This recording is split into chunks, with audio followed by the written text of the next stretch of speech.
Elina. Reitti selvä. Perhana! Ismo, lopeta! Jos mä menen. No katsotaan nyt, mistä mikäkin tavara... Paskaa. Miksi? Totta puheen kyllä mä ajattelin kokeilla, että voisiko tällä vielä keittää. Ja minäkö tässä taas olen syntipukki? Mitä? Ja mitähän se mahtaa olla? Ja ihan vaan tiedoksi. Mä oon menossa tapaamaan tätä Seppoa. Ja jos mä aloitan sen terapian, niin silloin Tanja tajuaa, että mä tosissani tahdon muuttua. Mutta älä sä kuitenkaan rupee noihin hommiin. Anteeksi nyt vaan. Eihän sun tarvitse pelätä mua. Voi saakeli tätä elämää!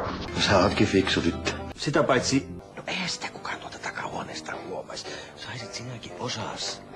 Jos kysymys on tästä päivisestä, niin sä voit kyllä puhua ihan rauhassa. Niin.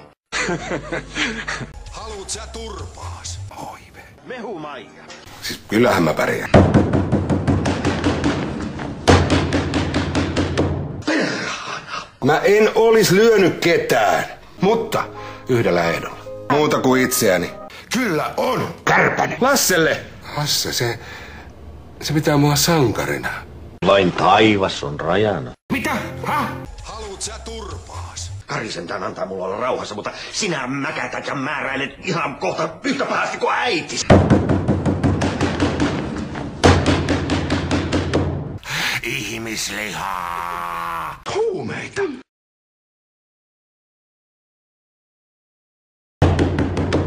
Alo ovi!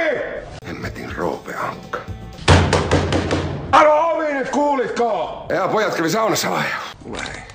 Tää mun seuralainen on kauniimpi kuin yksikään missi. Siinä se sätki niinku joku kärpänen. Supermarketti. Tadaa! Tälle se on.